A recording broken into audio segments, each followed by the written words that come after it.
Today on Mother Mayhem. The brain you're beating yourself up for right now was probably protecting you at the time. We don't know what would have happened to little girl Ray if she had called her mom a liar, if she hadn't acquiesced, if she had doubted. But we do know little girl Ray had very little control in her life, very little exposure to life, to skills, and very little places for respite. You didn't have a soft place to land, Ray. Never mind a place to run away to.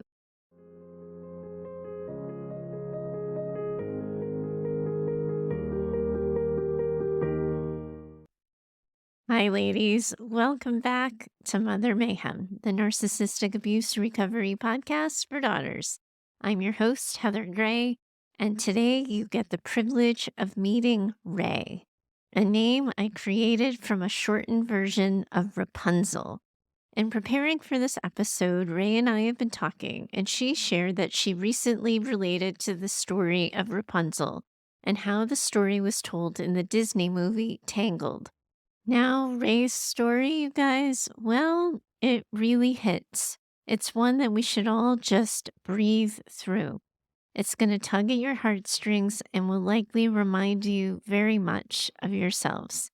When Ray first shared her story, she just needed to get it all out. So she shared a lot of it with me. And as with all of the brave women who write in with their stories, of course, we always know that there is also more that didn't make it to the page. In trying to think about how I wanted to frame Ray's story for you, I admittedly thought about editing some of the parts out to shorten it for brevity's sake or to make it easier to focus on the key parts and points.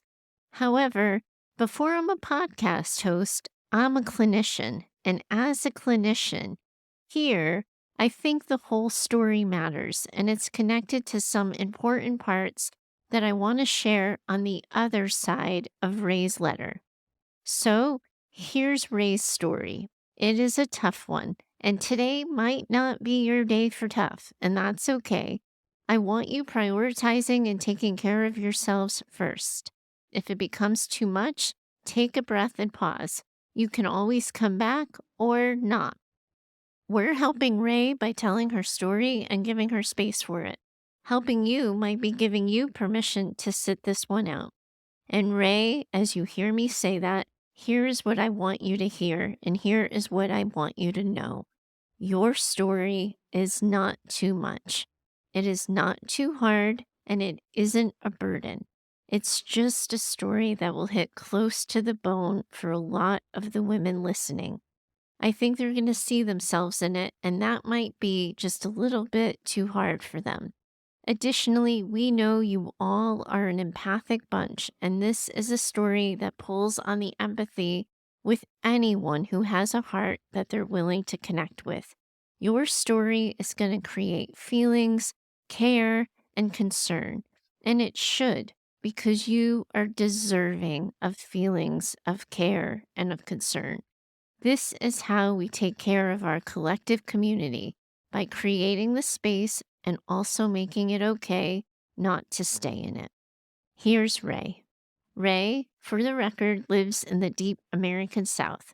She was hesitant to read her story herself for fear that her accent would make her sound dumb, something else I wanted to touch on after sharing her story. So while I read it, you have my permission to hear it all with a deep Southern accent. Ray, you should know we are all calling bullshit on your story that your accent makes you sound dumb. We already believe you. So here's Ray's letter. There's no easy way to start this. I've tried so many times opening my laptop only to close it again later without typing one word. I can feel that part in me that says, just do it. Your story is just as valid as anyone else's, and it deserves to be told. And then comes the voice that says, yeah, your story may just be a bit too much for people. It's a bit too weird, a bit too unbelievable, and a bit too fucked up. Just a bit too much of everything. And so I close my laptop yet again and think that it's probably best if I keep it to myself. I know when you're raised by a narcissist, there are a lot of similarities to our stories. There's no competition to see whose life was fucked up the most because no one wants to win that award. We all wish we didn't have to be part of this group if we're all being honest. As much as I resonate with all of the daughter's stories and struggles, I can't help but feel a little bit isolated because it feels like the narrative I was force fed my entire life is a bit on the extreme side. When I first began this journey and began to allow myself to question the things I was told my whole life, I immediately thought I will never be able to tell anyone about this outside of my immediate family because all of this is too humiliating, too out there. They'll look at me like I'm the most gullible idiot that ever walked this planet. They'll see how stupid I've been. Even after deciding to go to therapy, I contemplated leaving this part, the extreme part, out of my story because it was just too out there and too humiliating to tell. But alas, I made myself open up and spill the whole pot of beans of my story to my therapist. I always feel the need to forewarn people before I tell them. Okay, this is going to sound really fucked up, and I get that, but don't say I didn't warn you. So here goes. Sigh. I was raised by a covert narcissistic mother. My parents divorced when I was a teenager, but their marriage was long over before that. They should never have been together, but a pregnancy out of wedlock back in the early 60s forced the two of them into a loveless marriage that produced 4 children, me being the youngest and the only girl. My father spent much of my childhood on the road working construction, so my primary parenting came from my mother. I always thought I had a good childhood. I grew up out in the country, which meant plenty of woods to roam and freedom to explore. What I didn't realize was that my normal wasn't actually normal. She held me to a higher standard than everyone, including my 3 older brothers. They were allowed to make choices and mistakes and have their own preferences, but for some reason, I wasn't afforded that same privilege. Although I thought she was a great mom, I look back now, especially after having children of my own, and realize how much dysfunction and neglect there was. When I was 11 years old, I started my first period. There had never been talks about changes with my body or anything that prepared me for having my period. So when that day came, instead of sitting me down and compassionately talking to me about what was going on, she briefly explained what had happened and then went to the local bookstore and bought me a book and handed it to me and said if I had any questions after reading it to let her know. Yeah, right. If she couldn't even sit down and have an open and honest discussion about this, then it was obvious that she didn't really want to address any questions I may have had. I knew then that I was on my own with anything pertaining to my body or any life changes. Several years later, when I started dating at 15, there was no discussion about boys or sex or birth control. After dating my boyfriend for a year, I made the decision to have sex for the first time. One day, out of the blue, my mother asked if I had ever had sex. I'm a pretty private person, but I wouldn't lie, so I told her yes. Oh my gosh, it was as if I had set off a bomb. I may as well have told her I murdered someone. I was hoping her reaction would be to sit down and have a mother-daughter discussion on sex and birth control, and I would have been able to ask her questions. Yeah, that was completely the opposite of what happened. She called me a slut and told me if I got pregnant, I would be on my own because she wasn't going to raise it. She forbid me to ever see my boyfriend again and then proceeded to call his parents, who were very open and trusted adults, and tell them what we had done. I was mortified and felt betrayed by someone I thought I could trust and be open with. Later that day, she came into my room and proceeded to tell me that if one day I came home and all of her things were gone, then I would know she had moved back to her hometown and I would be on my own.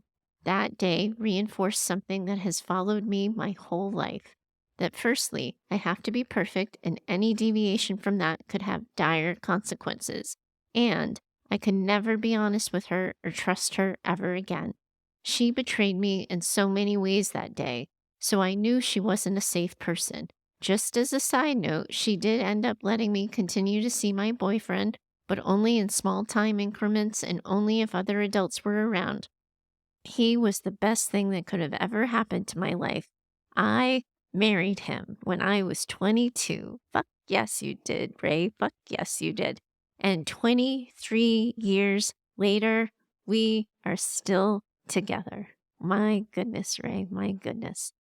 As I got older, I started to realize that something just wasn't right about mine and my mother's relationship. Although I was now married and had 3 kids, I never really escaped her. I started to notice the constant criticism that was so subtle it was almost undetectable, even to me. I grew tired of playing the hero, invisible child to her. Later in my story, you'll see exactly how I could be the hero and the invisible child all at the same time. I was tired of being responsible for her emotional stability and happiness. I was tired of feeling like I was trying to plan chess moves ahead of her just so I could keep my sanity and also manage dealing with her. From the outside, everyone saw us as being so close, a mother and daughter that were the best of friends. Oh, but what they didn't know was that it was anything but that. I kept her at a distance, never letting her know any of my struggles, health problems, because she had no concept of boundaries. Everyone would have known my business, not to mention that she would bombard me with exactly what I needed to do about anything and everything. No one saw that I was criticized about everything: my weight, the color of my hair, the length of my hair, the freaking lipstick color that I chose. No one knew that if I told her no, didn't go along with whatever plans or narrative she had in her mind, or disagreed with her on anything, I would have to endure a silent treatment. As she got older, I knew that I would always endure approximately 2 silent treatments per year, and always around my anniversary. Because, of course, narcissist, right, Ray? Anyway, I divert from your story. I'll get back to it. Most of the time, I had no idea what I had even done to warrant a silent treatment, but I always knew that it was my place to smooth it over and make her happy again. However, last August, I reached my breaking point. For the past 2 years, each time she would start acting narcissistic or give me the silent treatment, I would turn to Google to find out what in the hell was wrong with my mom. I would search and search, but each time I came up empty-handed. Oh my gosh, Ray, so many people turn to Google. So many people, you are so not alone in this. I would turn inward and tell myself that I'm being a terrible daughter to even think that there was something wrong with her and that this was probably actually all my fault. I never could find an answer until last August when I said no. I didn't want to go to a dinner at a church after my friend's mother's funeral. My kids were exhausted, and I knew that my friend would have plenty of friends and family there to surround her at mealtime. My mother had the audacity to imply that I was not being a good friend. Oh my fucking gosh, I had kept my friend's son for several days while she sat by her mother's bedside as she was dying. I brought her food, I sent flowers to the funeral home, and I was there for the funeral. And she has the nerve to say that I am not being a good friend. I couldn't even understand why my mom was at the funeral. She wasn't close to the woman who had died and really had no business being there.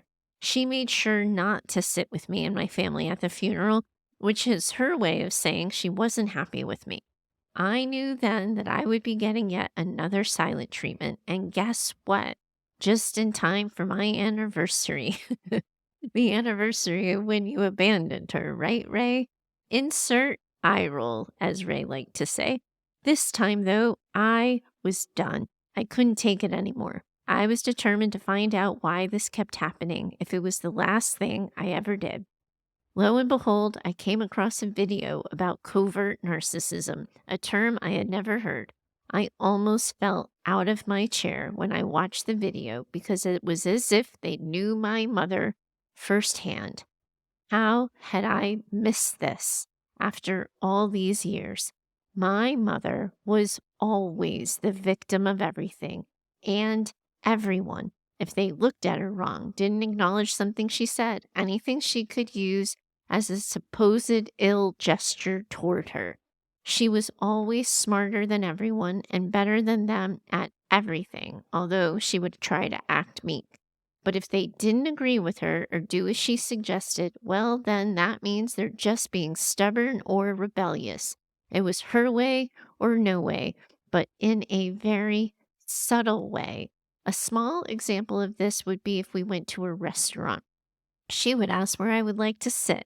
Oh my gosh, I knew this game so well. She would ask me where I wanted to sit, and then I would say over here. And then as we got to the table, she would say, "Do you mind if we sit over there instead?" Or if the waitress sat us at a table, you could bank on her asking if we could move to another table. I know it's small, but that was just par for the course to remind me that my choice was never the right one. And of course, she knows best. So I grew up being someone without opinions, without preferences, wants, or needs, because everything revolved around her. The thing is, if you met her or were a casual acquaintance, you would probably never guess how manipulative she really is. She's just that good. Until now, when she has no daughter by her side as her supply, because I have gone no contact and will never go back. Good for you, Ray. Good for you. I have to add in one of the last jabs she made at me and my husband before the shit really hit the fan, because honestly, it's just par for the course for her. She showed up at my house one day for an unplanned, unannounced visit. My husband and I were sitting on the couch, which also reclines, when she walked in the door. There was no hello or greeting. The first words out of her mouth were, "Geez, y'all are so fat and your bellies are so big. How do y'all even have sex?" I was shocked, but also not. And my husband simply said, "Just fine, thank you." Oh, I like your husband, Ray. We're not fitness buffs, but we are not morbidly obese. Either way, she had no business making such a shitty comment. She had worn me down for so many years. There was no fight in me, so she knew she could get away with it. My husband was fuming, but he knew she was tying her own noose, so he let her tie that rope. Okay, so now that I've given you the picture of the narcissist that raised me, let's get to the really fucked up part.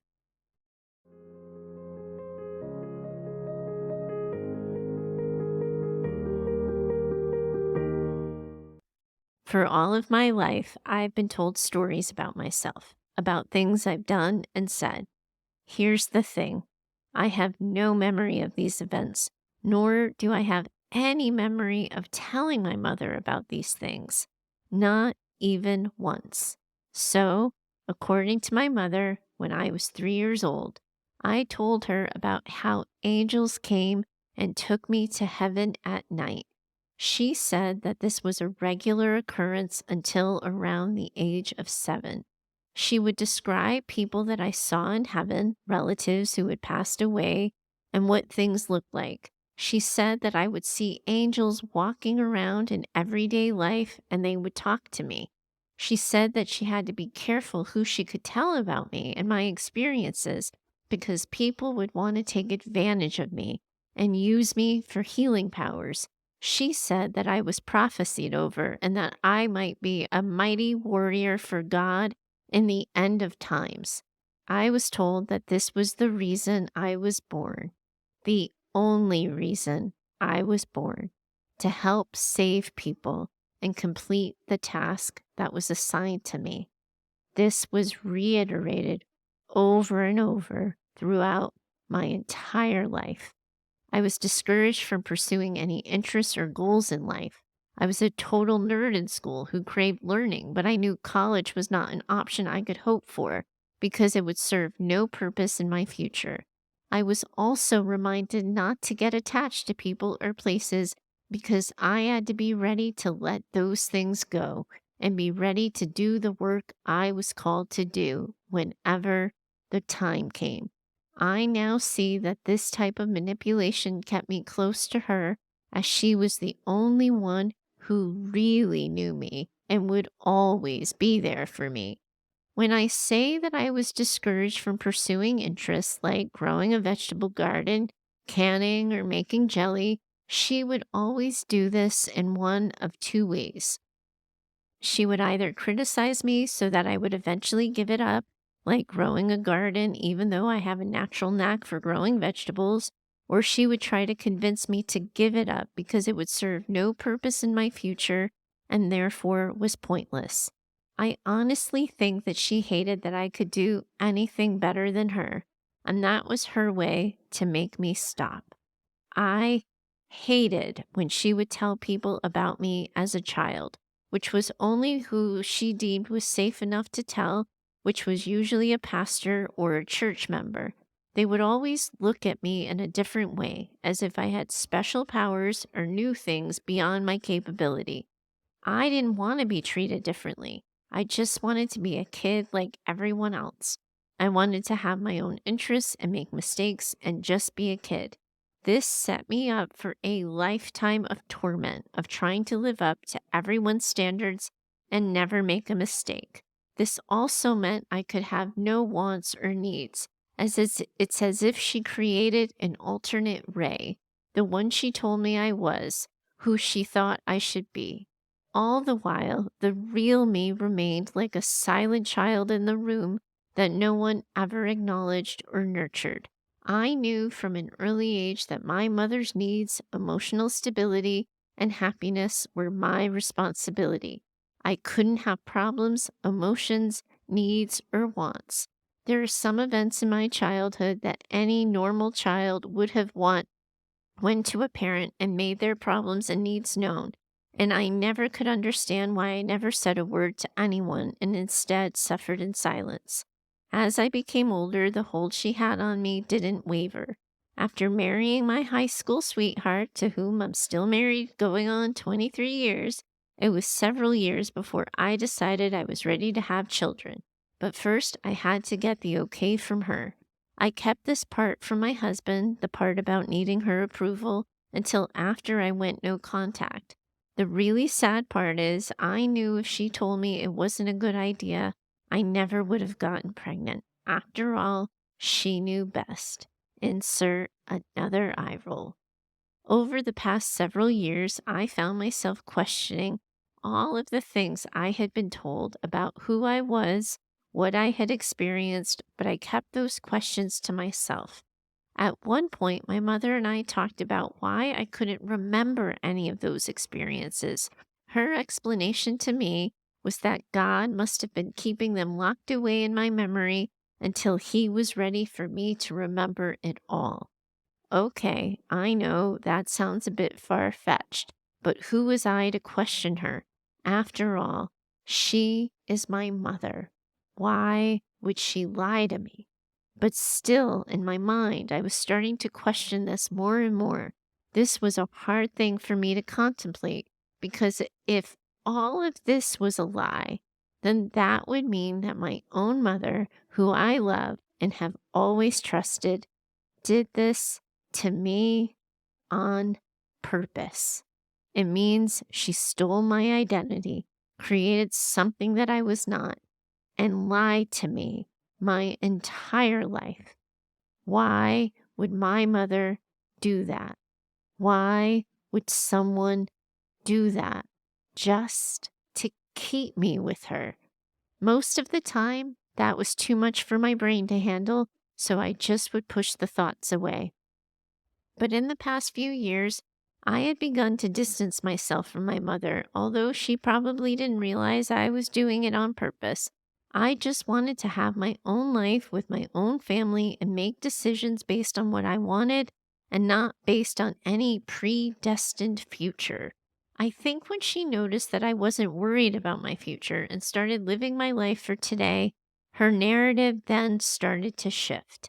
Now God started talking to her, and she would write down the things He would tell her. She would bring the letters to me and insist that I read them. I would, just to pacify her. She had a notebook full of the things He was telling her. Now I knew something was definitely up with this whole story. It seems as if over the past several years, along with her extreme religious beliefs, her narcissism shifted into overdrive. Last year, when I finally discovered what I was dealing with, a covert narcissist, it was then that I realized that I was not crazy and that all of these things really were happening, and I wasn't just being overly sensitive or a terrible daughter for thinking that something wasn't right. It was then that I started to really allow myself to question whether she had lied to me about my childhood and what I was my whole life. When I finally allowed those questions to take up space in my head, the pieces started to come together. So much was now making sense. I felt humiliated. I had been lied to, manipulated my entire life. How could I have been so stupid? Why did it take me so long to allow myself to question things I had been questioning for years? How could a mother do that to her own child? Why? She took away not only my identity, but my God given right to choose what I wanted out of life. She robbed me of 44 years of choices and my ability to be just me. I was crushed because there was no way a person could do that to someone they truly loved. I was just something she used to make herself feel important. And if lying to me and neglecting the real me was the price, well, I guess she was willing to pay it. After much research and soul searching, I made my first decision on my own that had nothing to do with what she wanted or needed, but had everything to do with what I wanted and needed. I decided to go no contact with her. It was the easiest decision of my life because after a lifetime of self doubt and self blame, I knew that this decision resonated with my soul 1,000%. I was that sure that I never wanted to have contact with her again. It wasn't out of anger or spite. It was to save myself and rescue that little girl who had been abandoned and neglected so very long ago.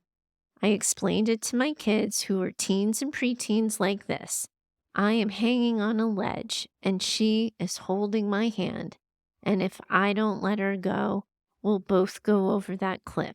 So I'm letting her go so that I can save myself.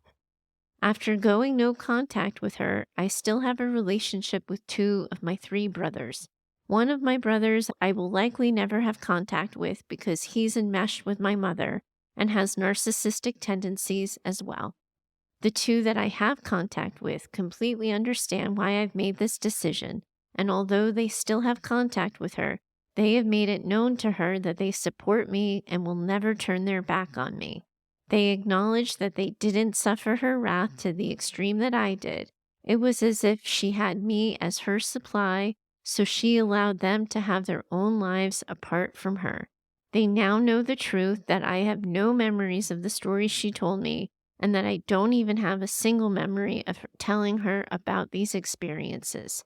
It has been a lot to unpack and deal with. Going no contact was the easy part. Dealing with the grief and the anger, especially when I was never allowed to express these emotions, has been a lot to deal with. Thankfully, I have my wonderful husband who's my safe person and has been with me through so much and allows me to talk things out or cry if I need to. I also have a therapist who's helping me navigate through this healing journey.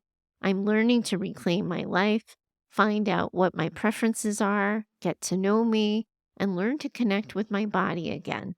I'm learning to shed the negative core beliefs from the years of criticism, the belief that I have to be perfect and handle things perfectly, the notion that everyone else's needs and wants are priority and that I do not want or need anything. For years, my husband would fuss at me and say, I don't understand how someone can't have any needs or wants. There has to be something you want. So why is it that you can't think of any one thing? He had no idea that it had come from a lifetime of being trained not to need or want anything because it serves no purpose for my future.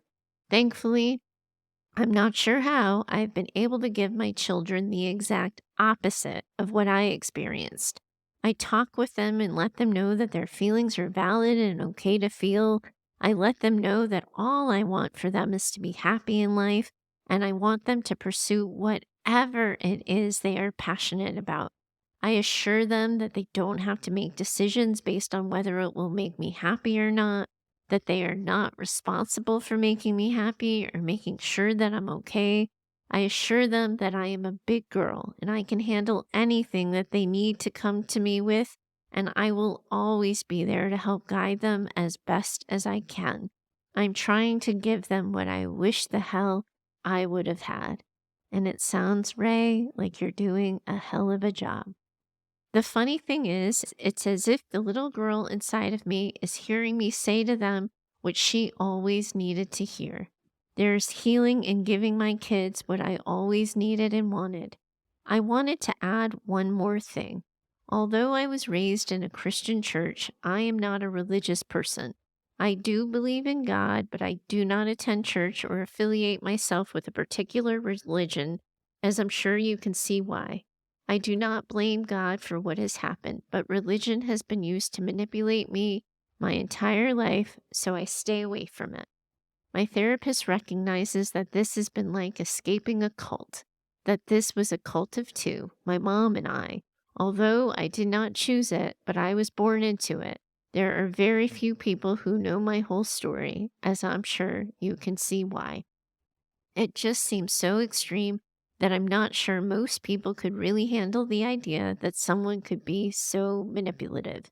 Although I'm well on my healing journey, I still struggle with a really abusive inner critic. I feel like I was absent on the day that self-worth was handed out. When my husband tells me that I'm beautiful or tells me what a great wife and mom I am, it's as if there's a shield that makes it bounce right off of me. He may as well be telling me that I'm from Mars because I feel that the things he's saying just aren't true. This is one of the things I wish I could mend, how I feel about myself.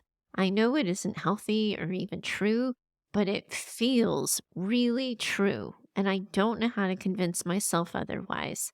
This has taken a lot just to get this all out, so I'm not sure what I want to ask you at this time. I knew that I needed to just start out by telling you my story. I guess if there's anything I would like to ask, I would like to know if you've ever heard of other cases of maternal narcissistic abuse like this. Don't get me wrong, I'm in no way comparing my story to others as if mine is so much worse, but after listening to other people's stories on your channel, I can't seem to find others who have had a parent go to these extremes with their manipulations and lies. My therapist says there's a possibility that she's not only narcissistic, but also suffers from borderline personality disorder. We don't talk about it much because honestly, it's irrelevant what she's suffering from because now that I've gone no contact, my healing journey does not hinge on understanding her mental disorder. Thank you so much, Heather and Clark, for dedicating yourself to helping women like me all around the world. I have very few friends, but as Anne would say, I feel like I have found many kindred spirits in this community you've created. I am a huge Anne of Green Gables fan, with so much love and respect.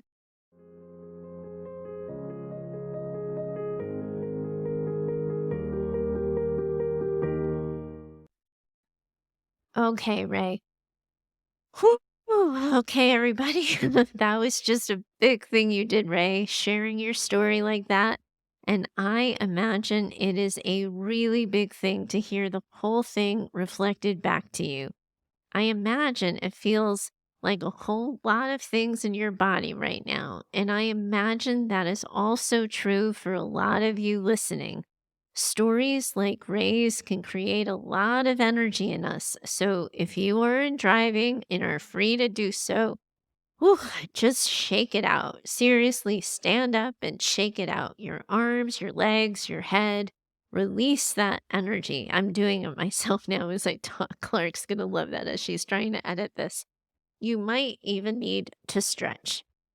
Now, Ray, I hope you're with me because I really want you and need you to hear me on this. I want you to hear me in my most professional, most expert and most clinical voice when I tell you this. This was some seriously fucked up, batshit, crazy shit. It wasn't fair.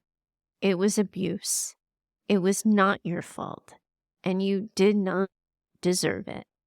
Seriously, fucked up, batshit, crazy shit, Ray.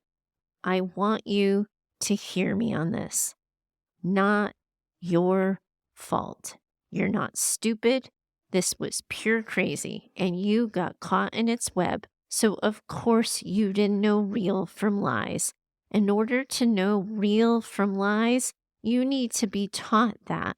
And you were never taught that. So, of course, you didn't question. Everything your mom taught you was for programming you not to question her. So, of course, you didn't. Of course you didn't. So now here's the thing I want to help you with immediately.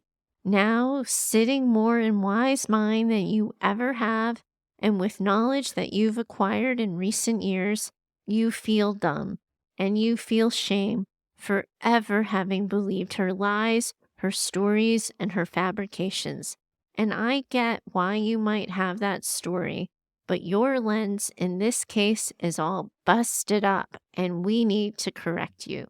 You see, you're looking at little girl Ray who was told this fantastical story and thinking she was gullible. You're looking at teenage Ray who had seen at least a little bit of the world and are wondering why she didn't ask more questions, why she swallowed everything that she had been told. Ray, you are looking at your 7-year-old self, at your teenage self, and at your young adult self with 2022 eyes, experience, and knowledge. Any of us can look back now at our younger selves with new knowledge and experience and think to ourselves, should have known better.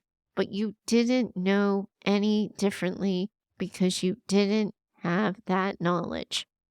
You didn't have your 2022 brain in those moments.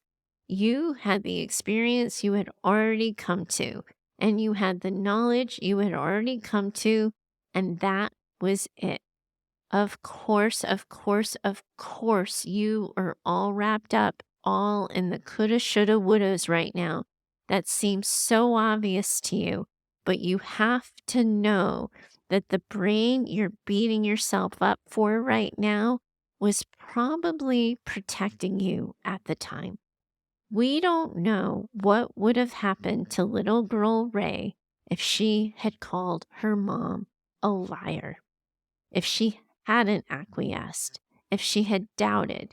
But we do know little girl Ray had very little control in her life, very little exposure to life, to skills, and very little places for respite. You didn't have a soft place to land, Ray. Never mind a place to run away to. It wasn't until you were firmly entrenched in your own married life, in your own family, in your relationship with your husband, that trauma brain was finally able to loosen its grip on you and allow for wise mind to enter the scene. I get it, Ray. I know you feel shame, but honestly, I want you to know here, and this is super important. I think you saved your own life. You did what you needed to survive, and as soon as you could, you got out. Trauma brain protects us from knowing, understanding, and feeling anything that it doesn't think we're ready to take on. That's why some people in psychobabble language here, it's called dissociating. It's why people dissociate, why they might lose time, or why they might black out or forget about abuse.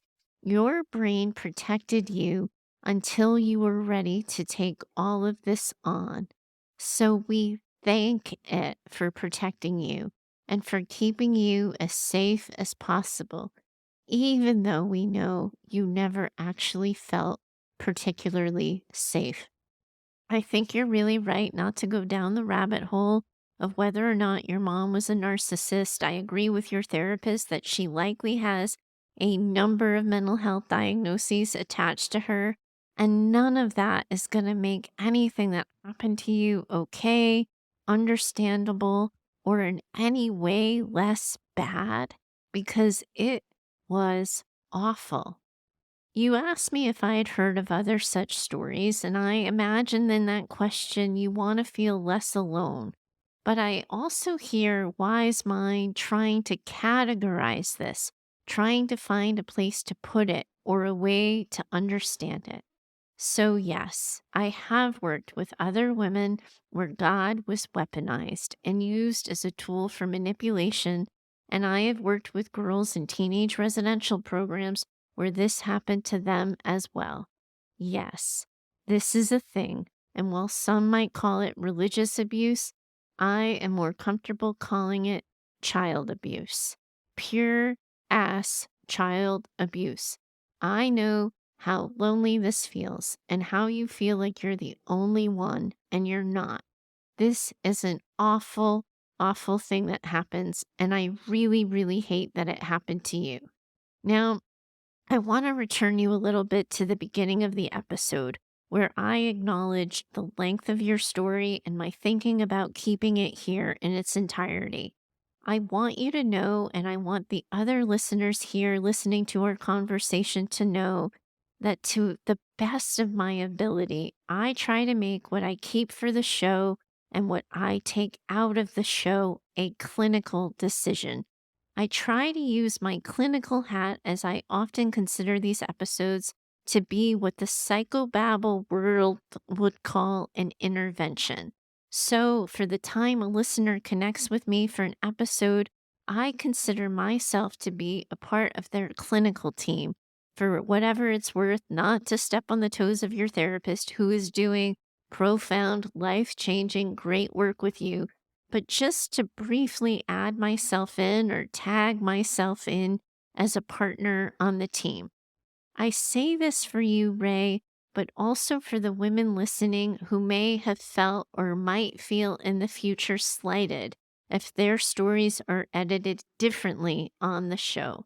Like you've heard me say a million times, I value transparent communication, and this is as transparent as I can be on this topic. I kept your beginning in, Ray, because I want you to hear that I kept it in. And also, I want you to hear me when I say none of it was necessary. It would have been okay if you had just started with the really fucked up part. We would have believed you. We would have been in it with you. I think that beginning part of your story might be what's actually keeping you feeling dumb, in shame, and I think it represents that inner critic that fuels you and runs through your veins, no matter how hard you've been trying to eradicate it. If I had edited the story out for you, you could create any kind of reason for that.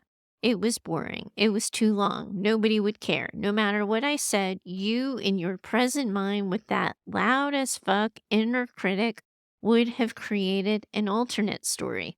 If you'll allow me, this is right where I am trying to intervene with you.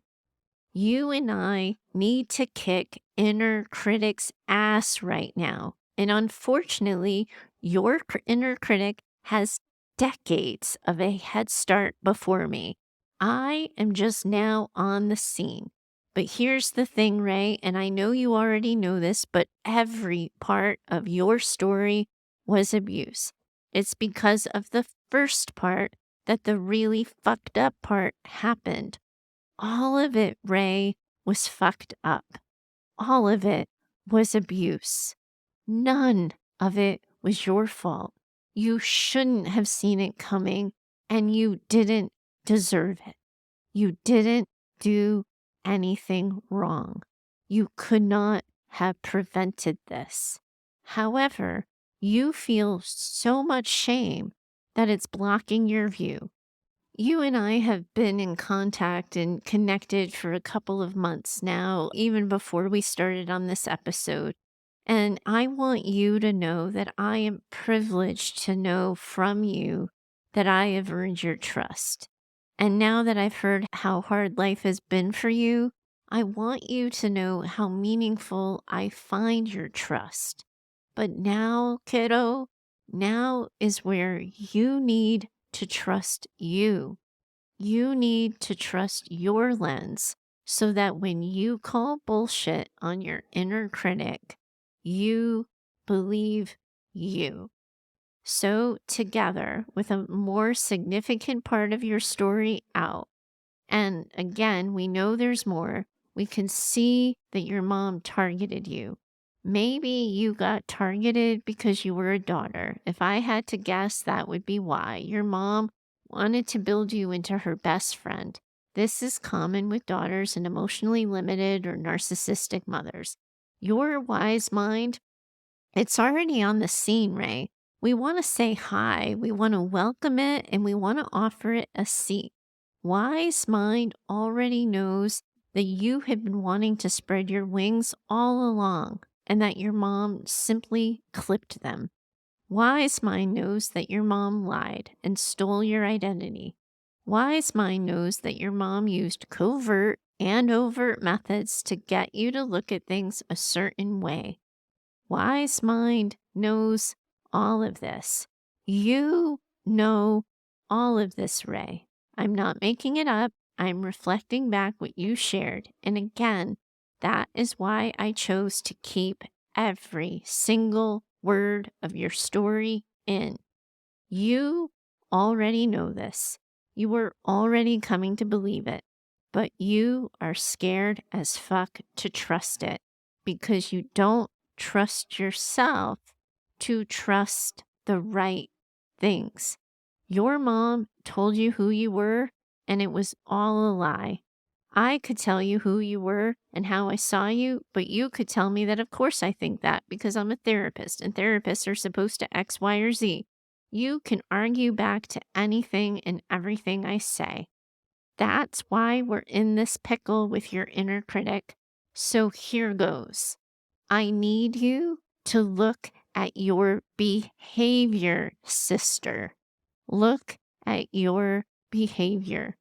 You are the woman who, without a single healthy example of it, found love early and has the capacity and the tenacity to keep it without self-sabotage and without keeping it at a distance.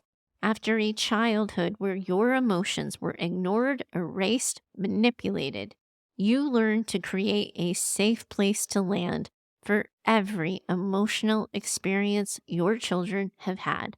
After a childhood example of your mother lying to you, you have become a mother who tells her kids the truth, even when it's about her. You were someone who has chosen to name and own what's happened to you without ever becoming a victim to it. You have gotten help, and without any life experience that would reinforce this, you are someone who trusts her therapist. You are someone who has come to trust me. You were fed a lifetime of lies, and still, even if it is hard, even if it doesn't come easy, you have come to trust. You have learned to question, and you have developed enough sense of safety to question. Also, Ray, and I need you to take a big old deep breath with me and listen to me on this one. You have come to trust yourself, and you have come to trust your wise mind. If you hadn't, you wouldn't be writing to me about your inner critic who abuses you. You would be telling me every mean and nasty thing you think and feel about yourself, and you would be stating it as fact. So that part of you that even knows you have an awful inner critic is the part of you that knows it's lying to you. But now that we have laid this out, maybe it will help you see why your inner critic sometimes still prevails. Because it's lying to you. And lies are obviously going to be a trigger for you. Lying to you brings trauma brain at the ready, calls it to your front and center, and then trauma brain does what trauma brain does. It protects you. Believing that you are not a piece of shit, believing that your behavior is a testament to who you are, believing that you are so much more than what has happened to you is what is vulnerable here. So, trauma brain is protecting you from the risk and vulnerability that comes with believing you actually are not a piece of shit. Your body is programmed to doubt yourself. If you were to believe in yourself and then be disappointed, that is a hurt that trauma brain is trying to protect you from.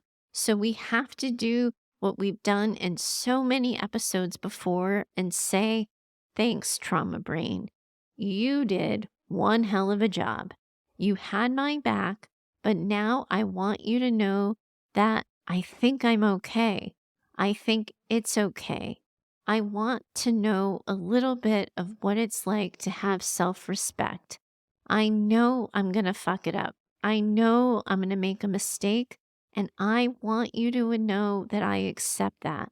It comes with being real and with being human, and I want to be real, and I want to feel human. Your inner critic, Ray, is playing in your brain on repeat. It's on automatic pilot. You might not actually even think half of the shit you're saying to yourself is true, but being told who you are or who you aren't is, of course, scary as fuck.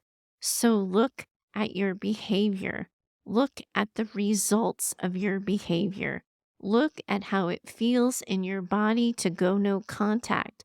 Look at how it feels in your body when you assertively say, I know I am not going back. Look at what it feels like to look at your marriage, at your kids, and at your relationship with your kids. And then recognize this. Your body knew all along. It knew. That's why it questioned. That's why things felt strange. That's why things didn't feel comfortable despite appearances. Your inner critic is showing up, but your body knows bullshit from the truth. And your body, it isn't lying to you, Ray. Your body, it knows you aren't entirely out of the woods. It knows you still get triggered and have hard things to work through, but your body knows truth. So when your inner critic starts with its bullshit, listen to your body.